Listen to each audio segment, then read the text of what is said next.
Muskrats, from the Marsh to Mainstreet.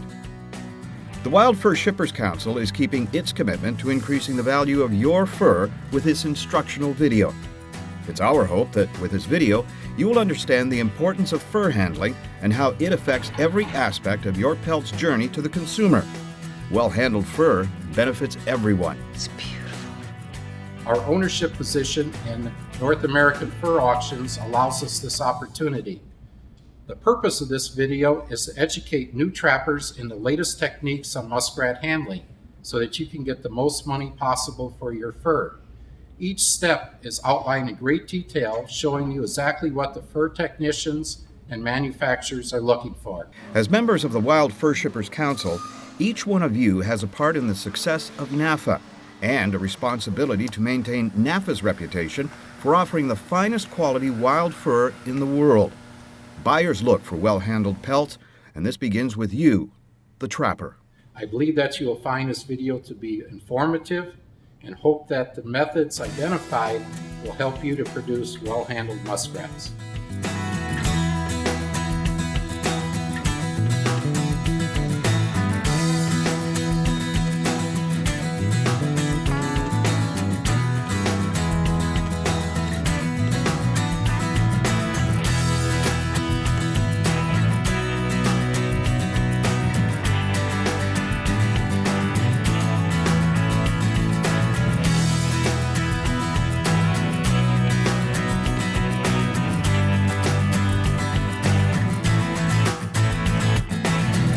Skinning the muskrat is the first critical step in ensuring that you maximize the value of the pelt.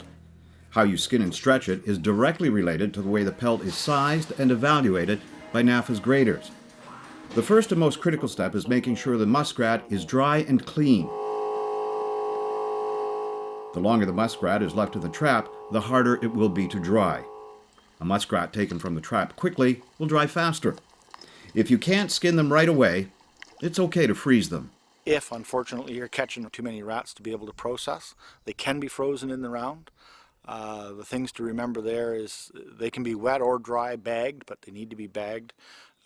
Generally no more than 6 in a bag. And layer your bags in the bottom of the freezer that you're going to be using. Don't make a big pile in one corner because the rats in the middle will probably spoil on you before they freeze. Squeeze out as much air as possible from the bag, as it does prevent freezer burn. When taking them out of the freezer to thaw, lay them out separately, preferably on a concrete floor, which gives them a more uniform thawing, and it may take a couple of days. Be careful not to thaw them with a lot of heat either. The ones that you don't freeze, you can begin the process of drying and skinning. The most common way to dry the muskrat is by hanging it up. Air circulation is important. Be sure to never hang them close to a heat source. Ideally, it should be a cool 45 to 50 degrees Fahrenheit. That's about 7 to 10 degrees Celsius. Hanging the muskrats from the wall or ceiling is just one way to dry them. To speed up the drying process, you can also use an air compressor. This technique can dry the fur quickly. Another method that is commonly used in Canada's Maritimes is drumming. The whole purpose of this is to clean the fur. We take our wet rats and throw them in. Yeah, let me get a shot of that now.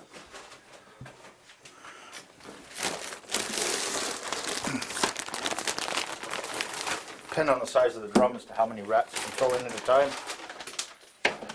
I actually usually run about a dozen in mine, but well, yeah, I can put a dozen in here. So we're going to have two benefits, or several benefits, from these drums by drumming the fur. First off, of course, if we get the animal clean, the other thing it does is it actually imparts a static load on the fur as the animal goes up to the top of the drum, or the pelt goes up to the top of the drum and drops. It gives a static load to the fur, makes it fluff right up, makes it look really good. And with muskrats, with them on skin, the other benefit is that it actually breaks down the membrane, so they're a lot easier to get the hide off the carcass. Now the sawdust that we use in these drums is trade specific. It is for the fur industry. The sawdust is a combination of cedar and oak that has been milled into a fine powder. Don't use sawdust from under your table saw. You will never get it out of the fur. Use trade-specific sawdust. It is milled to prevent it from sticking to the fur. There are many advantages to the drum, and one is the fact that the membrane between the pelt and the meat separates a little, making the skinning process easier. When we're drumming the rats, generally it's till they're dry, usually about 5 minutes with fairly fresh sawdust. As the sawdust gets used up a little bit more and starts to get a little moisture, it'll take a little bit longer to dry. But generally speaking, about 5 minutes. The drum itself can be expensive, but keep in mind that it can also be used for other species like beaver and otter. And most trappers drum all their long-haired fur like fox, coyote, and fisher, making the investment a good one. Another common drying technique is a two-part process. First, hang the muskrat on a hook from the ceiling, and then drum it. When I get home from catching the rats, trapping the rats, I bring them here. I always dry them first before I drum them. And then when they're dry, I bring them down and put them in the drum.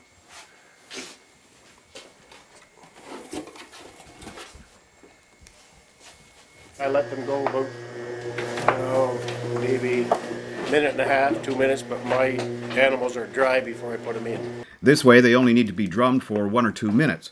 The fur is fluffed out once the drumming is complete. As you can see, the drummed rat on the right is fuller, cleaner, and overall more appealing. Before skinning, remember the importance of putting on gloves first. For trappers that handle their own muskrats, it's very important to take a few precautions to ensure your own health and safety. The most important of these precautions is wearing gloves when you're skinning. There's a small percentage of muskrats out there that may carry a disease that's called tularemia. And the best defense against that disease is wearing gloves, because that disease will be passed on through cuts and nicks in your hands when you're skinning. So by wearing gloves, you can do that safely. The second precaution is washing your hands thoroughly with soap and water once you're done, to make sure that any blood of the muskrat you have on your hands will be washed away immediately after the skinning. Remember also, if you eat muskrats, you need to be careful. If you choose to eat that muskrat that you just caught, you should first check the liver to make sure that the liver looks healthy. A muskrat infected with tularemia is going to have a liver that's going to look like a strawberry. It's going to have little white dots on the liver. And if you catch a muskrat like that, you should not eat it. However, the skin will be fine for the fur market.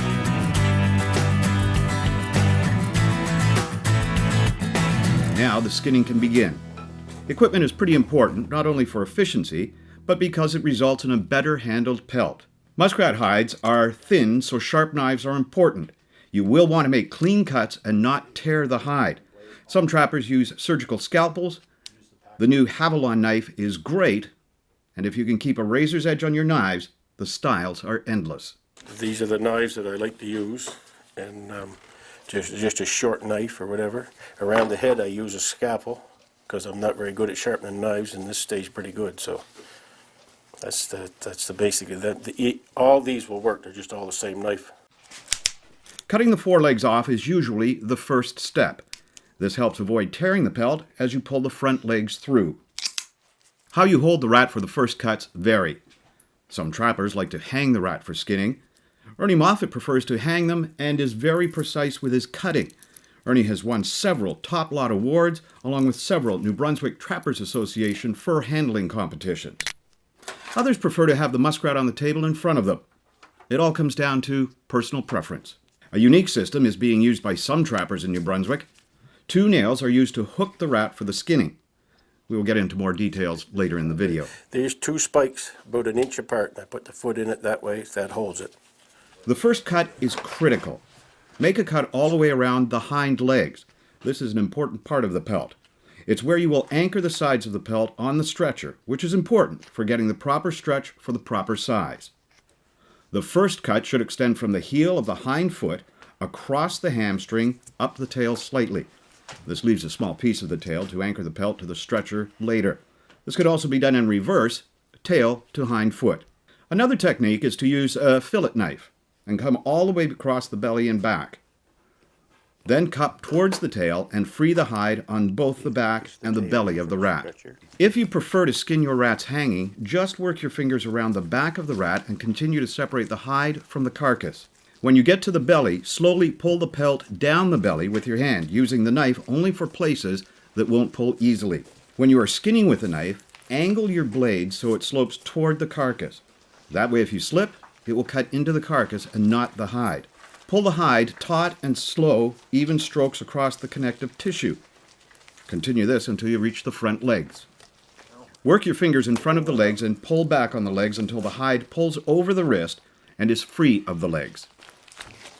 Continue to pull the hide down over the head and pull the little bit of neck meat away from the hide and leave it attached to the carcass. Continue pulling the hide until you reach the base of the ears.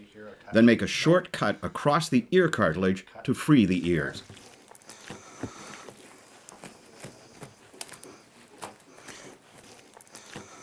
There's the back side of the ear. This is the attachment of the ear. And cut it off close to the skull. You may want to use another knife from the one you used to make your initial cut across the hind quarters. Quite often in freeing the hide from the head, you will draw the edge across the skull, which dulls the knife. If you do this too many times, you will lose the edge you need for a good, clean opening cut. Continue to pull and cut the hide free over the head until you reach the eyes. Here you may want to use the sharp point of your knife to cut into the side of the eye socket to free the hide. This will allow you to see the eye slot better, so your next cut will be less apt to cut open a large hole around the eye.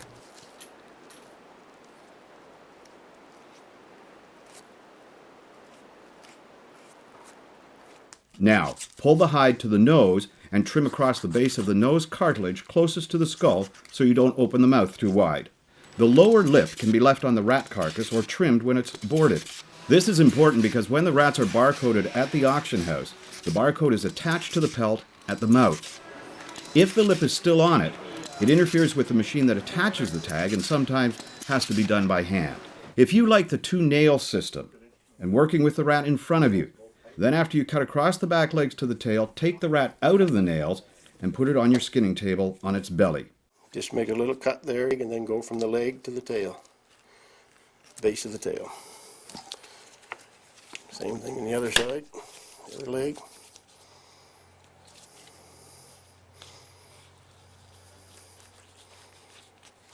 There.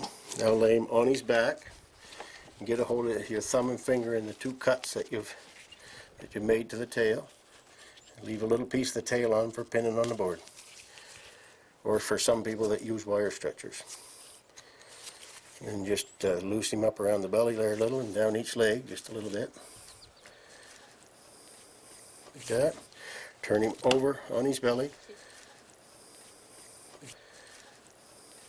And then just get your fingers in there and cut it to leaving a piece of the tail on again. And loosen him up here on the back, go down the leg a little bit. Take him free. And then you put your finger and push down on I push down on the backbone. Open him up with your hand a little bit. And take this finger, go through to where it's cut, pull straight back down to the leg. Same thing on this side. See how I got my finger and I'm pulling straight down towards the hind leg. If you don't pull straight up, there is a chance of tearing the hide. Again, it is the anchor point of the sides of the pelt. This is another reason why drumming your muskrats can help. The drumming process will break down the membrane that binds the hide to the body of the rat. It will separate much easier when skinning with your hands. Then I turn him on his back or right on his butt, and I push him inside out. Do not pull on the fur, push the carcass through, the head through. Then just loosen him here a little. Take a rag to hold him and just pull him down to the front legs. If your muskrats are a little soft or old, an alternative technique is to push the head of the rat through, just like turning a sock inside out. Don't pull the hide, just pull the rat through all the way to the head on the top. That leaves the belly still attached to the hide. Now work your fingers in between the hide and the carcass, just behind the front legs, and push the belly down. Lift the hide up, working backwards towards the vent. Again, don't pull the hide hard. It's more pushing down on the belly to free the hide. This technique helps to keep from tearing open the belly, especially if the rat is not quite fresh. Also, this will leave the glands on the carcass instead of the hide. You just need a couple of small cuts to free the hide around the vent. Continue to pull the hide down over the back of the head. Once you've reached this point, place the rat's neck between the nails and use this to pull against down to the base of the ears. Again, a few small cuts through the cartilage to free the ears. Go and you'll see where the eye is. There's one eye. Pull to the eyes again, using your knife to free the hide, and just pull to the nose, cutting off close to the base. Don't worry about the bottom lip. This will be trimmed off anyway. Key points. Wear gloves. Dry thoroughly or drum your rats. The first cut should be clean and be careful of tears on the hind legs. Watch for scars and holes. Don't make them bigger. You can't fix them, and you can't hide them from a good grader. Leave tail tags for boarding. Keep ear and eye holes small. Don't worry about the lower lip. It's trimmed off anyway.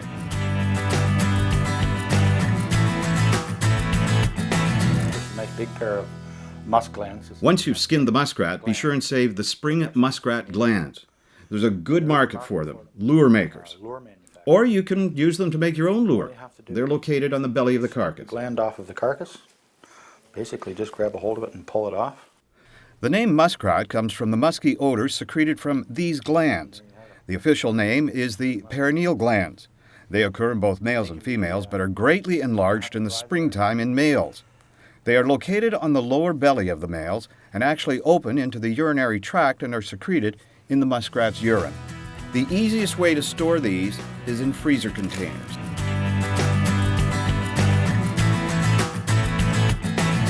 If you're pressed for time and need to freeze the green pelts, there are two ways. The first is for short-term freezing, a few days or a couple of weeks. For this, lay the pelts out single layer deep on a cardboard in the freezer and lay a piece of plastic on top. Continue layering this way until complete. Then when it's time to defrost, it will happen quickly. For long-term freezing, roll the pelt's fur out and pack 10 to a bag. Squeeze out all of the air and seal the bag well. Do not pack into the freezer all at once, or the middle of the bags will take a long time to freeze.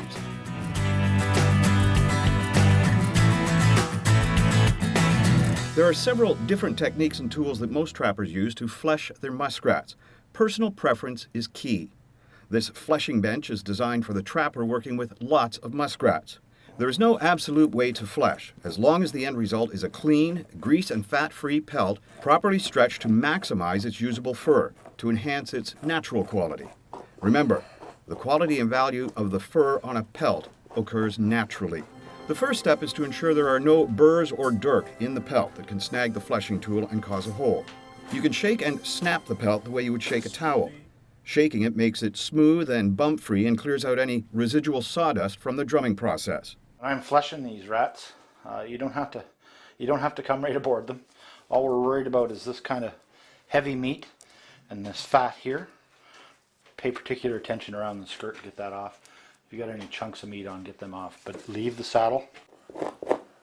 See, there's a scar. Muskrat pelts are, by nature, thin-skinned.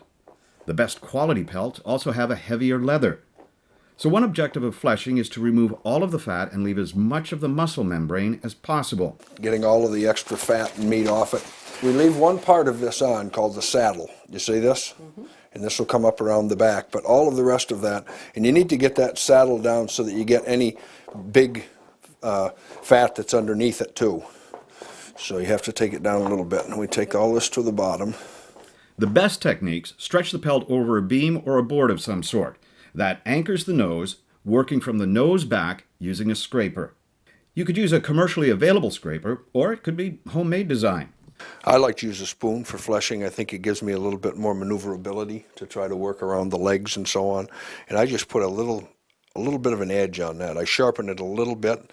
I like this is a stainless steel spoon.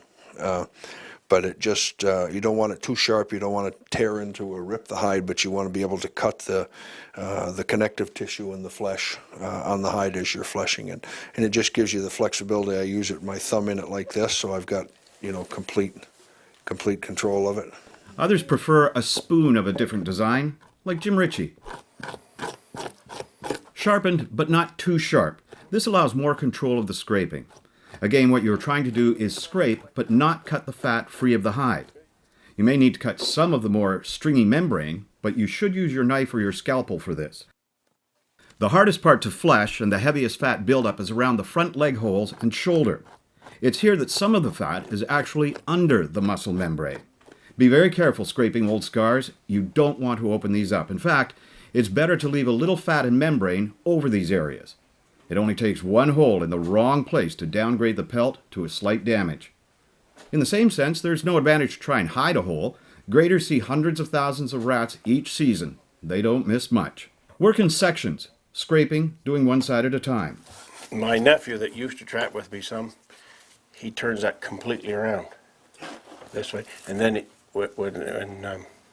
no, how's he do it? No, he does it one way, turns the board, and does the other side. Then he's got to turn it once and does the two sides. I turn it twice. That's why he beats me in the competition. When you reach the bottom, try to clean off the scraper and pick up any loose fat before scraping the lower edge. You don't need to go all the way to the hide. You want to leave a little bit of membrane on there, but you want to get as much of that fat off there as you possibly can.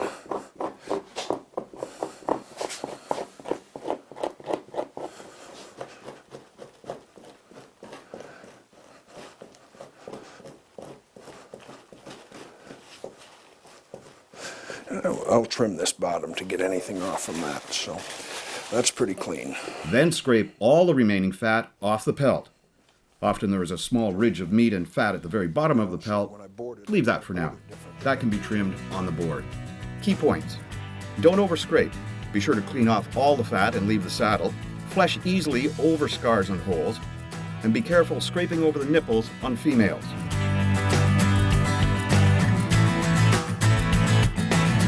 Wood or wire stretchers? That is always the debate.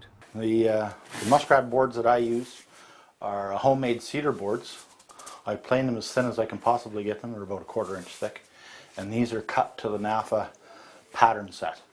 So all my sizing and shape is off of the NAFA. So it's a good standard size and shape. It's the industry standard, so that's what you should be using. Both can work, and both are acceptable, as long as the pattern conforms to the NAFA guidelines. What most trappers don't know is that muskrats are sized using a light table and a computer with a superimposed size pattern that actually measures the square inches of fur in the pelt. The whole sizing process takes seconds. This means your pelt pattern needs to be right. You will see more on this later in the video. A few tips. Anchor the nose either with a clothespin, in the case of wire or pinned with wood. Center the pelt on the board with the back of the muskrat facing up and drawn down the side of the pelt to its greatest length.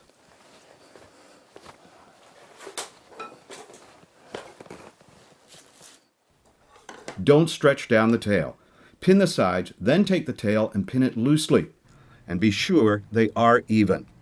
The computer picks up the shortest point on the side and starts the measurement there. That just trims all of that fat off the back. Makes that back edge just, see the difference? Big difference in that. And you want to do this before you've dried, right? Yep. This is done before, when you put them up to dry. I would pin these,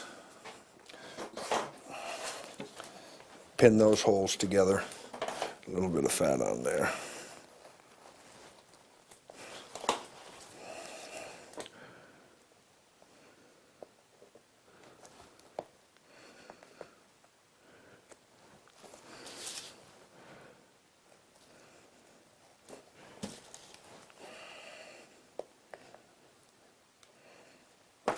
And then again, I trim all of this off. Want to move so you can get at it better? I'm probably all right. Okay. I trim all of this off.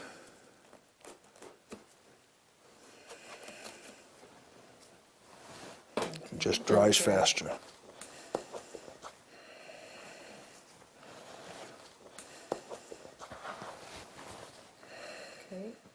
Using a dowel with electrical tape is a trick Bill uses to tuck in the leg holes. It prevents tearing of the legs and makes a neater pelt.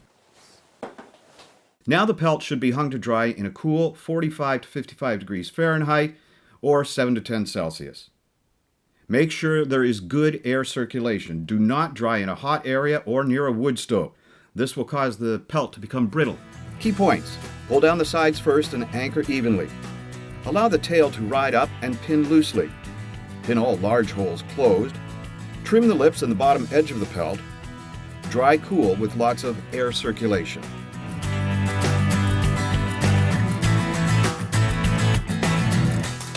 When the pelts are thoroughly dry, in about 2 or 3 days, remove them from the stretchers and trim the tail front and back, along with any grease around the vent. Remember, the pelt is measured from a straight line across the pelt from the lowest point on the sides, so removing the tail and vent does not affect the grade. Next, take an old wash rag or a piece of towel and rub over the pelt, front and back, as this will remove any excess oil or fat. Some trappers like to use the same rag or even a rag that you have used to wipe down your fleshing bean when doing raccoon or beaver. This added oil makes the pelts shine and gives them a nice finished look. Using a bottle brush to fluff up the cushion on the pelt is a good trick that helps with overall finish. If you will be shipping your muskrats soon, hang them in a cool, dark place, safe from mice. When warm weather comes, be aware of domestic beetles. They can destroy your pelts. You may want to go over them again with the rag as you are packing them to ship.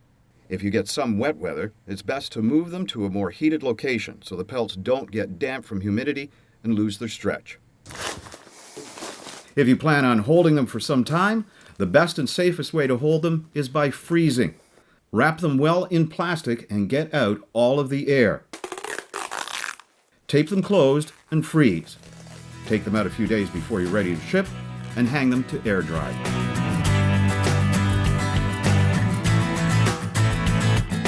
As trappers, we have a responsibility to properly manage the resources we utilize. We should always be aware of over-harvesting.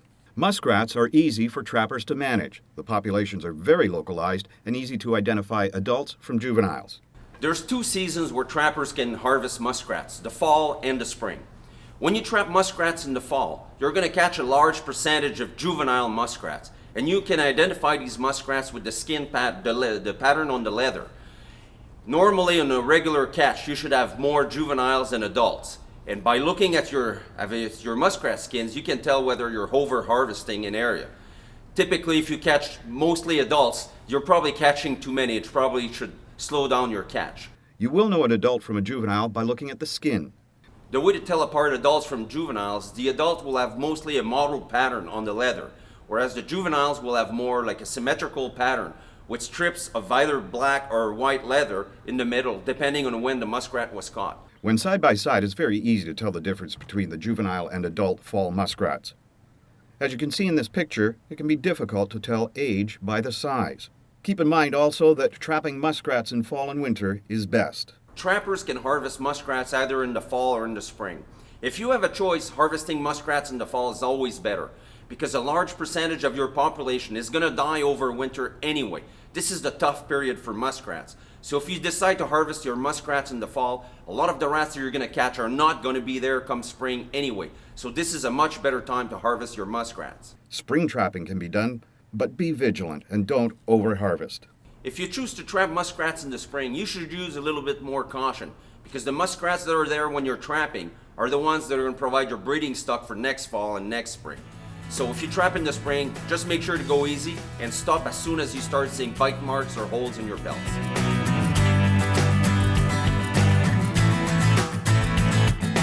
When you are ready to ship your pelts to NAFA, be sure to check for the last receiving date and the location of the nearest receiving depot. This information is available on the NAFA website, nafa.ca, or in the International Trapper magazine. It is usually best to market your fur on the auction closest to when it was harvested.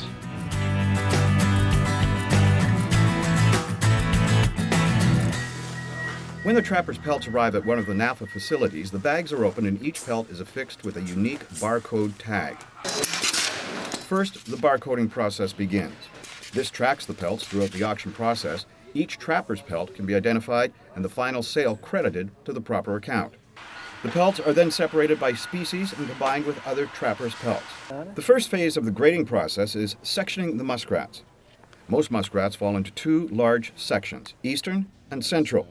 The section is determined by where they were caught. The Manitoba-Ontario border in Canada and the Minnesota-Dakota border in the U.S. are generally considered the dividing line between centrals and easterns. There's 2 different sections. We make an eastern and a central. The easterns are going to be pretty much caught around the Great Lakes, and the centrals pretty much anything that isn't caught around the Great Lakes. The easterns are going to be a darker fur, and the centrals are going to be anywhere from a blonde color to a very gray color. This happens because of genetics. Some areas produce better muskrats. One of the best sections is probably New York rats. For some reason, they produce more good winter rats. I think it's because they have the big swamps, big cattail swamps, and you need the good feed to produce a good rat. And that genetics also, because it's not every area that'll produce a big rat. And New York has everything. Produces a big rat and a heavy rat. There's other places that produce nice rats too. There's some areas in Wisconsin that produce a nice big heavy muskrat. Those are probably your two best areas. It's also important to note the availability of quality feed plays a role as well. Usually your big cattail marshes, they're going to produce the better quality muskrats. Usually a muskrat that's caught in a small beaver pond where the feed isn't generally as good, usually they're going to be a slightly poorer quality than the ones coming from the big marshes. Exceptional colors are separated and divided into sections. The black muskrats are removed and lotted separately. The second phase of the grading process is sizing the pelts. Muskrats fall into 7 sizes: extra small, small, medium, large, extra large, double extra large, triple extra large. Previously, these sizes were determined by the length and width measurement. This is now done using a light table and computer technology. The light table measures the square inches of each individual pelt. This is very important as the size of the pelt is a direct result of the care the trapper takes to ensure the proper stretch of the pelt. The pelt is placed on the light table, and each one is quickly sized on a predetermined pattern by the number of square inches. Take a look at the upper right-hand corner of the monitoring screen. You will see that the machine is set up to measure the length, the width, and the square inches. It draws an imaginary line between the two sides of the pelt and cuts off the tail. Anything on the tail is lost. This is a key point in the way you stretch your muskrats on the board. Watch the machine carefully. You gain nothing by pulling down the tail when you are boarding the rats. Pull down and pin the sides and allow the tail to ride up before pinning it. The important part is to get the sides down and get them anchored.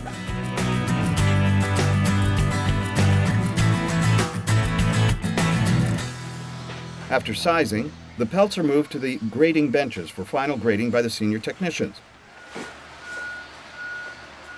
The first thing the grader looks at is the time of year the muskrat was harvested. This is determined by primeness patterns on the leather and the feel of the leather in the grader's hand. The number and size of any holes or imperfections is done in one handling. The grader will check the density of the rat by squeezing the pelt in the neck area. This gives the grader a feel for the thickness of the underfur or cushion.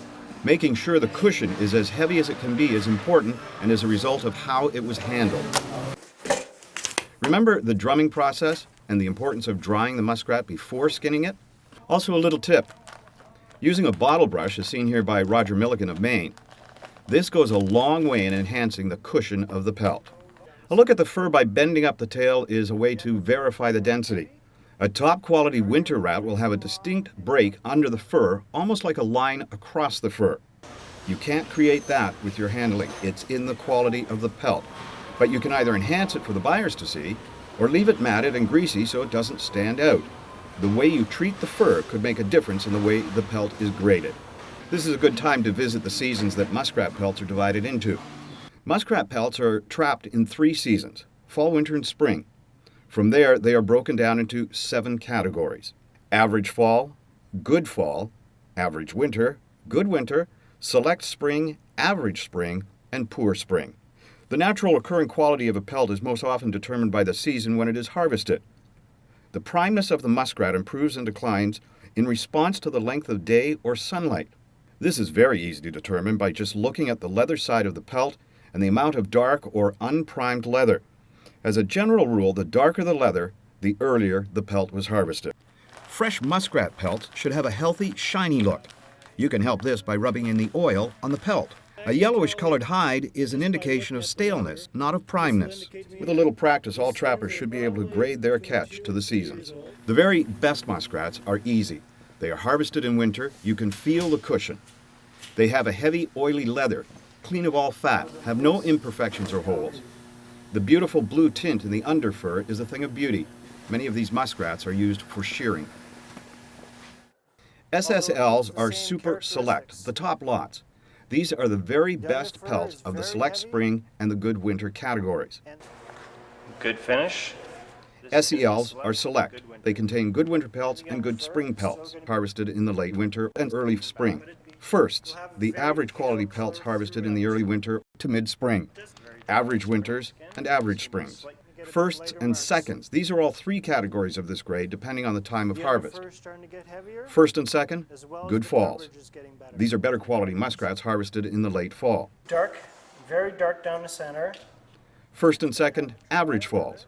These are flatter muskrats harvested in early fall. First and second, poor spring. These are weaker muskrats showing distinct shedder marks on the leather, harvested in late to very late spring. SLTs refer to slights. These are pelts with 1 to 3 small holes or other imperfections that require minimal repair. The imperfections can be on the belly or the back of the muskrat. SDGs, that's slight damage. Pelts with more than 3 holes or imperfections on the back or the belly require more repair than a slight. Why this distinction? It's very simple. Repairing holes is expensive and time-consuming. This hat manufacturer in Winnipeg explains how they have to repair the pelt. And the reason you cut it into diamond shape, like if you just put the blade through it and cut it like this, so then it would be bunched up. Like so, you have to make it this way, and then it's all going to lie even after it's repaired. Okay.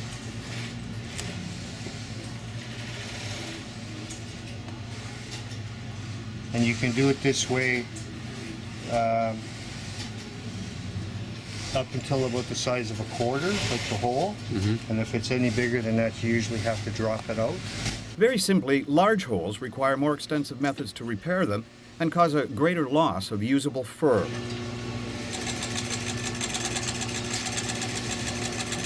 And I'll flip it right away and I'll show you where the hole was. Okay.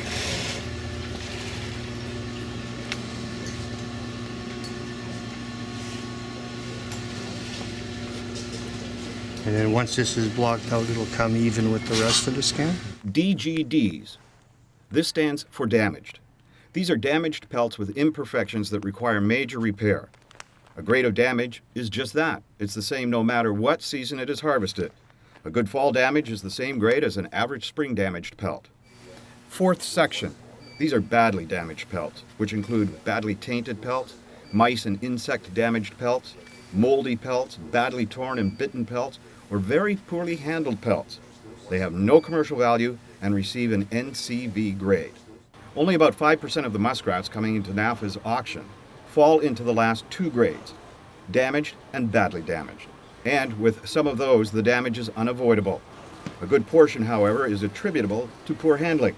In a good year, over 1 million muskrat pelts will come up for auction, and 50,000 of them will be damaged or badly damaged.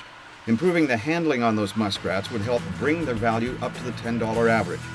That would put another $500,000 in the pockets of shippers.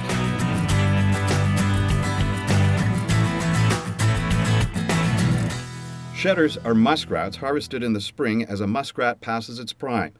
The first area on the pelt to lose underfur and guard hairs is right underneath the kidney area, as seen here in this circle. It starts as an oval-shaped light area on the pelt. It progresses to a blotchy black color covering the same area. The later in the season, the more dark blotchy area. Paper rats. These are muskrats harvested too early, in the fall or later in the spring. A papery rat, it's just a rat with really thin leather. It can still be sort of prime, it can still have nice fur, but when they're thin like that, it'll actually shrink more after dressing than a heavy leathered muskrat. The leather is very dry and thin. There's no grease in the leather. You can hear a crinkling up paper sound as you handle the pelt. Wet rats are pelts that were not dried properly before they were fleshed and boarded. They don't have a chance of a good grade because the grader can't see quality or feel the cushion in the back. This is an easy problem to solve. Dry your rats before you skin them. Redbacks are pelts that come from muskrats that were left in the water too long. The whole pelt is a dark red, spoiled appearance. Carcass taints are pelts that have been on the carcass so long they have decomposed and the fur literally slips off the hide. When they get this bad, you don't need much expertise. You can smell grade them. They're just very, very badly carcass tainted. And this is all the same trapper. This is the same guy that trapped every one of these. They're all rotten skins. This is a guy that checks his trap most likely once a week. And once a week, this is what you're going to get. You're going to get a bunch of damaged rats. Burnt rats. These pelts have been dried at a high temperature, maybe near a wood stove. They break apart in your hands and have no value. Overscraped. This is caused by taking too much of the saddle and the membrane off the pelt when fleshing. This will cut the roots of the guard hairs, causing them to fall out in the dressing process. You have to remove the fat. You don't want to start removing part of the leather itself. And that's what happens with an overscraped rat. The follicles of the leather are actually damaged from overscraping it. Grease taints. These are pelts that have not been fleshed well enough. Too much fat is still on the hide and they were not dried quickly enough, and the pelt started to decompose before it dried. Green belly. These are pelts that were not skinned quickly enough. They may have been left for a day or even just a few hours. This is caused by the food in the muskrat's stomach decomposing and affecting the skin and the hide in that area. This is a green-bellied rat. It's also like that caramel color, dark red. And these ones just don't dress. The warmer the temperature of the carcass before skinning, the worse the green belly. If you catch green belly early and skin it right away, this will cause less damage to the pelt. White spotty mold. This is caused by removing the pelts from the stretchers before they are dry and stacking them together so that no air can circulate and finish the drying process. This allows the white mold to grow. These pelts have little or no value. Slips are pelts that have lost patches of hair due to damage or decomposition of the root hairs.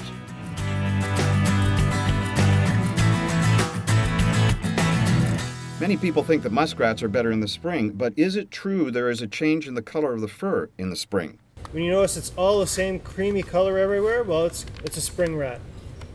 So we have to keep those ones separate. Reason being, a spring rat starts to turn like a reddish color, just like a wild mink would. The later in the season, going into spring, the fur starts slightly turning like a reddish color. Why is it important for muskrats to be prime? How do the dark, unprimed spots affect the finished product? Any dark spot on a muskrat is going to be a weak spot. Even on a winter rat, every dark spot, when you shear it, appears just a bit weak. That's why usually your fall rats are very dark in color, and that's why the quality isn't as good. It's weak everywhere. The lighter it gets, the more prime it is. So your most prime rats are the ones that are just at the point where it's turning from a winter rat to a spring rat. That's usually your best quality. Do torn or open leg holes automatically go into slight or slight damage sections? Graders say yes, because a portion of the usable fur is lost. This can be easily fixed by taking the feet off prior to skinning. There's an old saying among trappers that adult fall rats are poor quality. Why is that? Usually your big fall rats are adult rats. They survived one winter already, and it seems like their second winter they don't produce a very heavy underfur, or they don't have a really nice finish either. But they do have heavier leather. Can you overstretch a muskrat pelt so that it damages the pelt? One of the worst handling problems is the combination of overscraping and overstretching. The combination of overscraping and overstretching causes taints on the muskrat, which will end up getting put into a damaged grade. Often trappers will try to cover up old scars on a pelt. Does this help? Normally on a winter rat, the scars don't bust. But on a fall rat and a spring rat, for some reason, if it has a scar, you can usually just bust it with your thumbnail. If you can bust it with your thumbnail, it has to go in slight. That's how I check to see if the scar is going to bust or not. What are a couple of the most common problems that you see with muskrat pelts that could easily be avoided by fur handlers? One of the worst handling problems is the combination of overscraping and overstretching. Top lots are very prestigious awards. Can you explain what a top lot is? The top 50 skins, which are going to be our top lot, are going to be randomly selected from the best grade of the sale, which is going to be double extra large and triples, good winter easterns. The top lot will usually be selected by the grader who graded them himself. Do you have any advice for trappers on handling their pelts? The proper handling is definitely going to bring up the price of the overall collection. The buyers like to see properly handled muskrats. No one wants to take a chance on a skin dressing or not. It's definitely worth your time to put in that extra effort to do a proper handling job on your muskrats.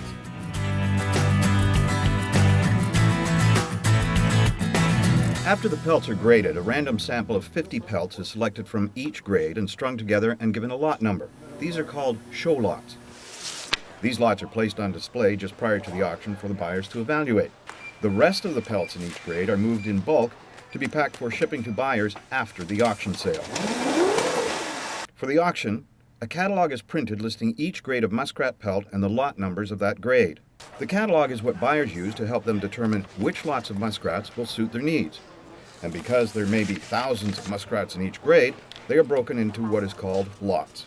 Each lot has a specific number. Usually that number coincides with what can be packed in a standard shipping box. All of these lots in the same grade are called a string.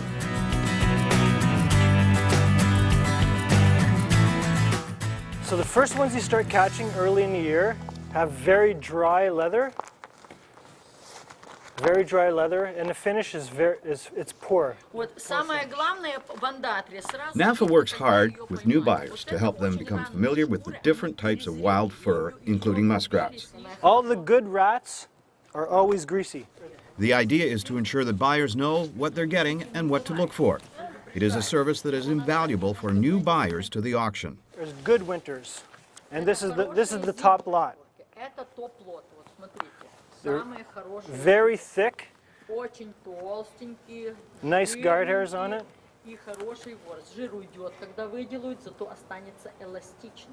If you're going to shear a muskrat, it's either going to have to be a first winter or a good winter. The demonstration is very detailed. You'll notice every skin in here is going to be very greasy. It's because it's a healthy rat. Now that same, when you flip it and it has a nice break like that, you know it's a nice heavy rat. Each type of muskrat is demonstrated. Then as the season goes on, they start to lose a bit. They'll still have a bit of grease, but they start to lose these winter marks and they start to look the same color everywhere.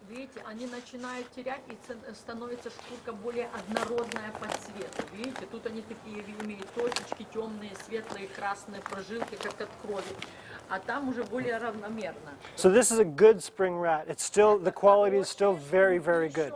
As the season progresses, the look of the muskrat changes. Then after that, they start to get drier again. They start to lose their fat and get dry again. This is an average spring rat. And with your average spring rats, you'll get some that are starting to shed. There'll be a weak spot on the kidneys. Whenever you see that lighter color, the underfur is starting to become white. It's getting weak. If you shear this, you're always going to see these weak spots in it. The damaged pelts, the ones with small holes, are called slights. There could be up to 3 or 4 small holes, but you should be able to fix them all. Some of them, there's just one hole on the belly on some of them. So they should be almost the same value because you can still fix it. The pelts, with a lot more damage, are called slight damaged. With the slight, if it's one hole, like one little hole here, one little hole here, you can just sew that. It can be fixed. With a hole like this, you can't fix it. It's actually a piece missing.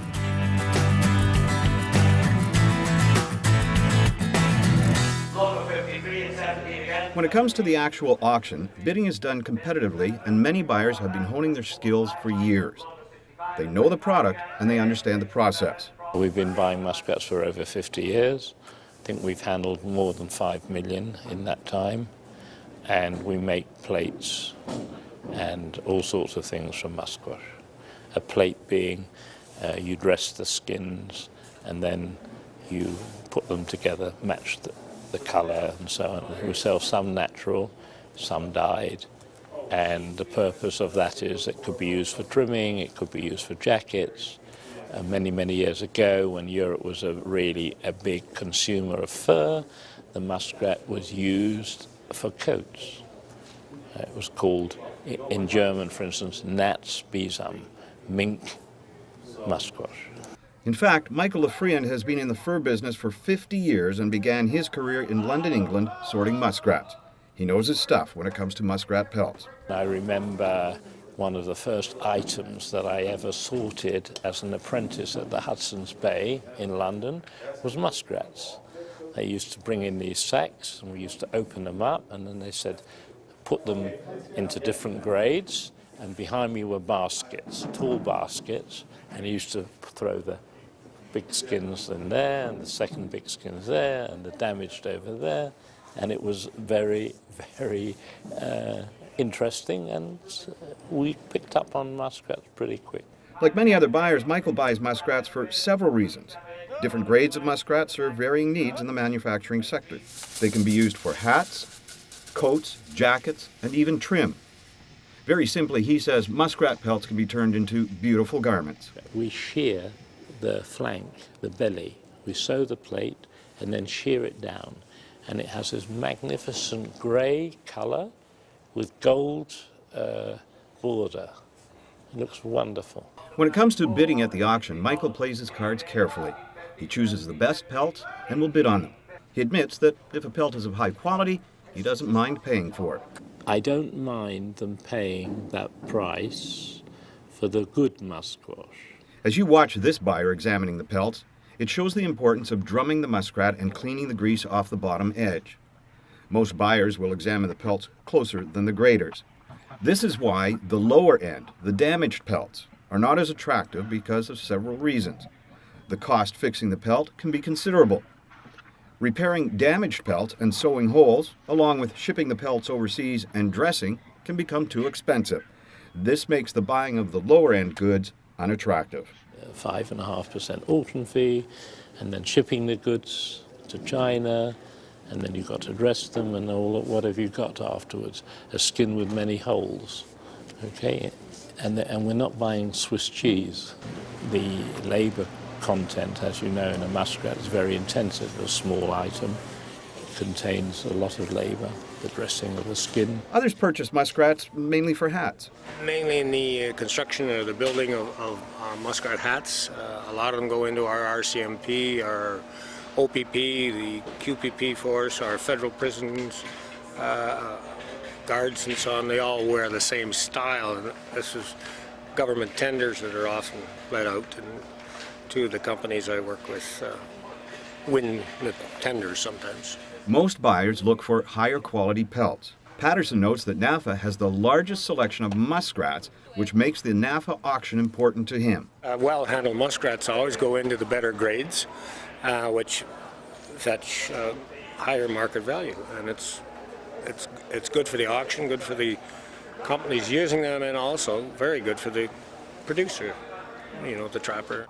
This buyer from Beijing buys approximately 100,000 muskrats every year from NAFA because of the selection. Usually we take the better quality and the big size of the muskrat. For Lafroyand, the advice for trappers is threefold. Trap muskrats when the pelts are at their best and handle them properly to avoid damage. Of course, he also sees the big picture and says trapping must remain viable. I have the impression that there are less people in this industry, and it's a shame because it is a wonderful industry. We've had our ups and downs. We've had times when prices went up and we were amazed, and other times when prices went down and we were crying, But basically, there are less people in this industry, and therefore we have a problem, because then the production of wild fur from wherever they trap them or caught is getting less. Even with these high prices, we are not having the normal catch that we should be having.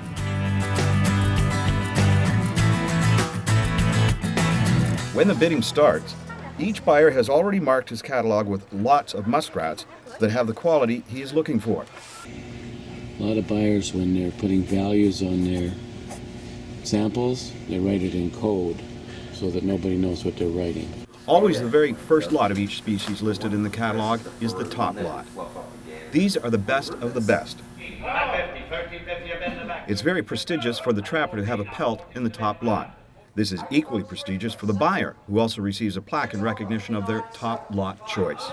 Once the auction begins, the bidding is fast and furious. The bidding stops and the lot is sold when only one bidder remains with his or her hand up. The buyer then wins the lot, but he also then has the right to take the rest of the lots of the grade of muskrat at the same price. This is what is referred to as a string. If you are listening to the live auction online, every time you hear the hammer fall, a lot of pelts has been sold. If you hear the hammer drop several times in a row, then several lots have been sold. Sometimes you will hear the hammer fall several times and not hear anyone bidding. That's because the winner has chosen to take all the lots in that grade. Watch the footage and you will see the hammer drop several times. The hammer dropped 8 times, which means the buyer purchased 8 lots in the string, 8 lots of the same grade of muskrat at the same price. Watch this purchase and you'll see the buyer has bought 4 lots in the string. The hammer dropped 4 times, and that means 4 lots of the same grade were purchased.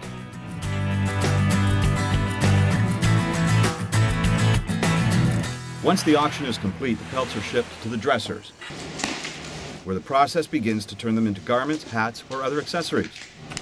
The first step is to remove the barcodes and tags. The dressers have to be very careful with this as they don't want to make any holes in the pelts.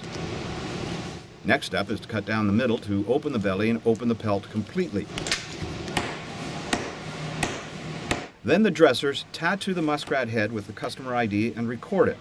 This way they know which customer gets which pelt. The muskrats are then soaked in a warm solution. Various preservatives are added to ensure that the pelts remain soft, supple, and durable.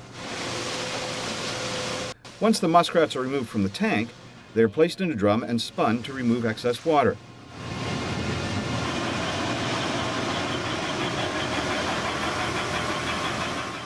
After they are spun, they are removed and opened up by hand and placed flat on top of one another. Then the fine process of more fleshing takes place. This is a delicate process that again has to be done by hand. After several days of oiling, the pelts are drummed again. Then the leather is cleaned. This cleaning process removes small bits of membrane remaining in the leather. The final stage involves stretching the muskrats slightly, both in length and width. This maximizes their size slightly. Before the muskrats leave the dressers, they are stamped with a dresser logo.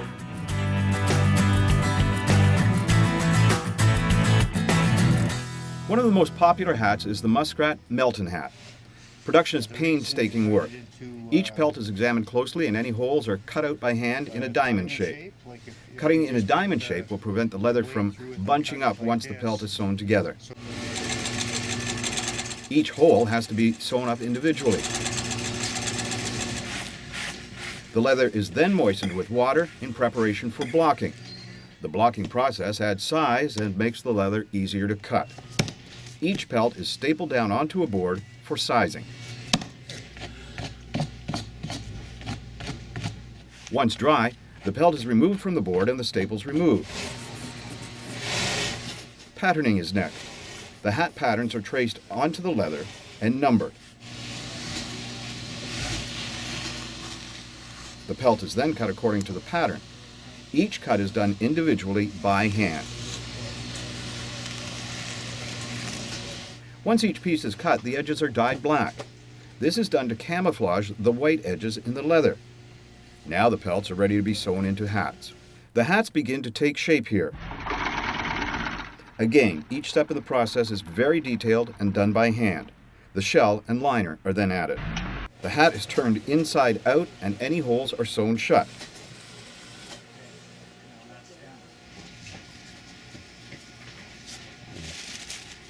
The final step is preparing them to be shipped.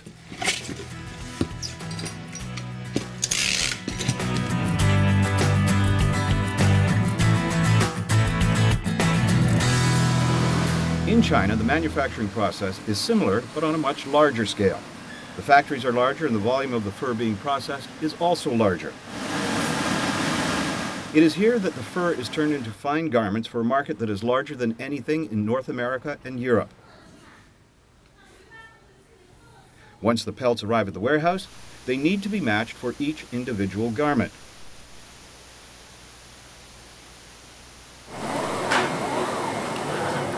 The same factory also develops the patterns for each garment. The patterns are cut, and then the garments can begin to take shape. The process is slow as every step requires expertise and lots of detailed work. Cutting out the pelts according to the patterns can either be done by hand or machine, depending on the design. Sewing is another detailed process that requires prudent care. Fine-tuning is done by hand and sewing machine. After sewing, the garment needs to be flattened and the fur brushed out. Again, depending on the design, this is done by hand.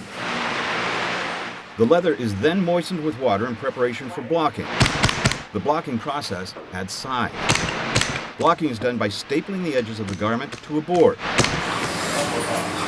If the garment is used as a lining, it may then have to be cut once again. Whether the fur is used for liner, trim, or full garment, the end product is luxurious, warm, and prestigious.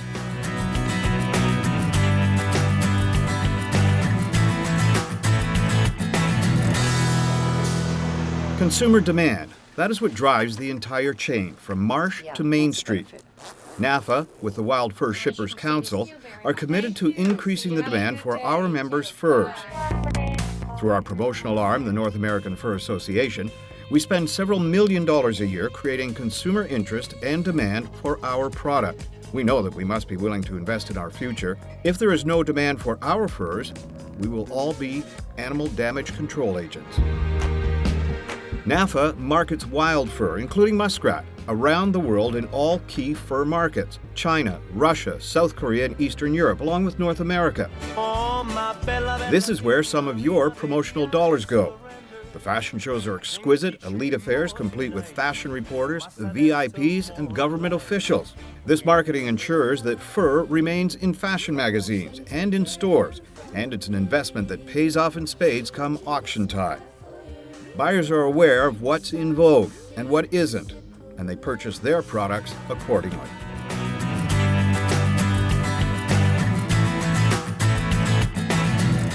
you want to try it? Yes, I'd love to. For those shopping for a fur coat or other fur product, the styles are endless, and each garment is individually made to perfection. For fashionistas or someone simply looking for warmth, walking into a retail fur store provides endless opportunities. It's beautiful.